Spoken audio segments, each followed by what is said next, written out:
Super league Kerala Calicut versus Kannur warriors മത്സരത്തിൽ രണ്ട് ടീമുകളും ഓരോ ഗോൾ വീതം നേടി സമനിലയിൽ പിരിഞ്ഞു. ആദ്യ പകുതിയിൽ കാലിക്കറ്റിന് കിട്ടിയ ഒരു റെഡ് കാർഡ് ഒരുപക്ഷെ കളിയുടെ ഗതി കാലിക്കറ്റിന്റെ കയ്യിൽ നിന്ന് അകന്നു പോയത്, അല്ലെങ്കിൽ ജയിക്കാൻ പോകുന്ന ഒരു മത്സരം പ്രകടനം കാഴ്ചവെക്കാൻ മനസ്സുവെച്ചാണ് അവർ വന്നത്. പക്ഷെ റെഡ് കാർഡിൽ പതറിപ്പോയി. എനിക്കൊപ്പം മീഡിയ വണ്ണിലെ സ്പോർട്സ് ജേർണലിസ്റ്റുകൾ ചേരുകയാണ്. ഷറഫുദ്ദീൻ, ഹരികൃഷ്ണൻ, ഫസീഹ് എന്നിവർ ചേരുകയാണ്. ഷറഫു ഭായി, ഞാൻ ഈ ചോദിക്കുന്നത് ഈ റെഡ് കാർഡാണ് ഇതിലൊരു വില്ലനായത്.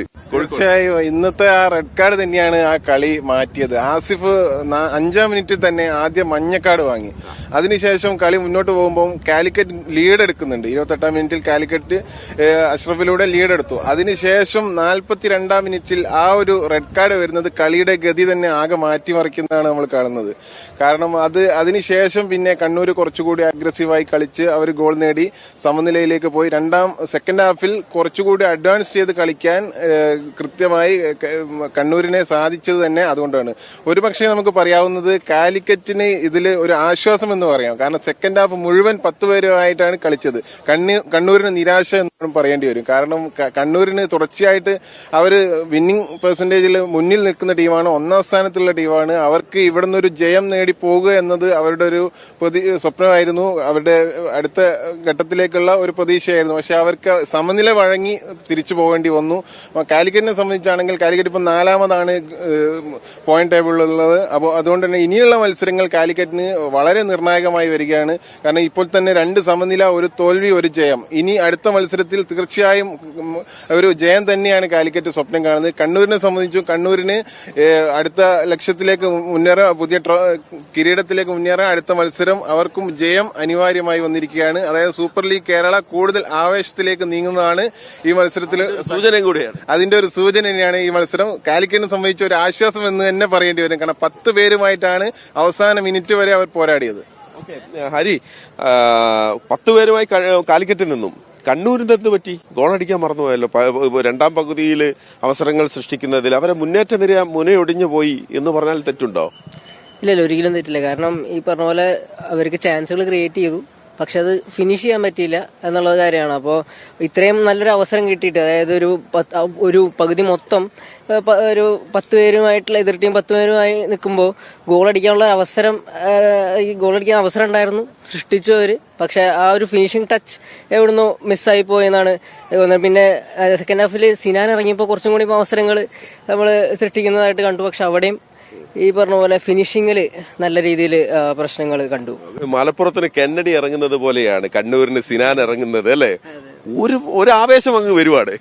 അതെ, ആ ഒരു സ്പീഡ്, ആ വിങ്ങിന് ആ സ്പീഡൊന്ന് പെട്ടെന്നൊരു സ്പീഡ് ഇഞ്ചക്ട് ചെയ്ത് കൊടുക്കൂല, അതുപോലെയാണ് സിനാൻ ഇറങ്ങുമ്പോ കണ്ണൂരിന്റെ കളിയാണ്. ഓക്കെ ഫസി, നമ്മള് ഈ കളി വിലയിരുത്തുമ്പം അർഷഫിന്റെ പേര് നമുക്ക് പറയാതെ പോകാൻ പറ്റില്ല. നമ്മൾ അന്ന് പറഞ്ഞതുപോലെ ഹൃദയം ആയി നിന്ന് ശരീരത്തിന്റെ എല്ലാ ഭാഗത്തേക്ക് രക്തം പമ്പ് ചെയ്യുന്നത് എങ്ങനെയാണ്, അതുപോലെയാണ് പന്തുമായി ഇന്ന് അർഷഫ് കളിച്ചത്. ബോസയുടെ പ്രകടനവും എന്തൊരു മനോഹരമായ ക്രോസുകളായിരുന്നു. പലപ്പോഴും പിക്ക് ചെയ്യാൻ ആളില്ലാതെ പോയി എന്നുള്ളതാണ്. അദ്ദേഹത്തിന്റെ സെറ്റ് പീസുകളൊക്കെ മനോഹരമായതാണ്.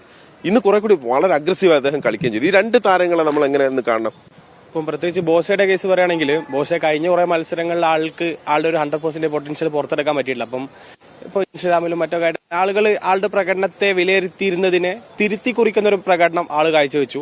ഒരുപക്ഷെ കോഴിക്കോടിന്റെ സ്ട്രൈക്കർമാർക്ക് ഒന്നുകൂടി നല്ല രീതിയിൽ അത് പന്ത് കണക്ട് ചെയ്യാൻ പറ്റിയിരുന്നെങ്കിൽ കൂടുതൽ ഗോളുകൾ കോഴിക്കോടിന് അടിക്കാമായിരുന്നു. 2ാം പകുതിയിൽ നമുക്കറിയാം 10 പേരുമായി ചുരുങ്ങിയതോടെ കോഴിക്കോടിന്റെ അറ്റാക്കിൽ അവരൊരു കോംപ്രമൈസ് ചെയ്യേണ്ടി വന്നിട്ടുണ്ട്. ആ കോംപ്രമൈസ് ആണ് ഒരുപക്ഷെ ബോസയുടെ മുന്നേറ്റങ്ങളെ പിന്നോട്ടേക്ക് വലിച്ചത്. പല സമയത്തും മുന്നേറ്റത്തിൽ ആളുകളില്ലാത്ത അവസ്ഥ, അനിക ജാദവ് സെക്കൻഡ് ഹാഫിൽ കളിച്ചിട്ടില്ല, വലിക്കേണ്ടി വന്നു.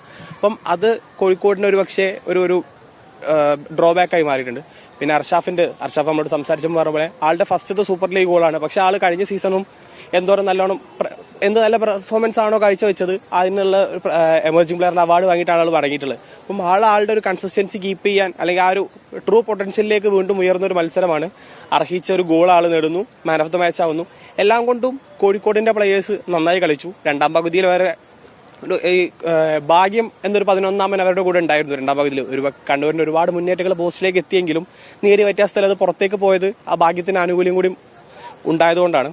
ഏതായാലും ബോസയും അർഷാഫും ഫോമിലേക്ക് ഉയർന്നത് കോഴിക്കോടിന് പ്രതീക്ഷകളാണ്. ഇനിയും മുന്നോട്ടേക്ക് കുതിക്കാനുള്ള വലിയൊരു ആർജവം ആ ഒരു പെർഫോമൻസ് നൽകുന്നുണ്ട്. ഞാൻ ഷറഫ് ഒറ്റ കാര്യം കൂടി ചോദിച്ചോട്ടെ.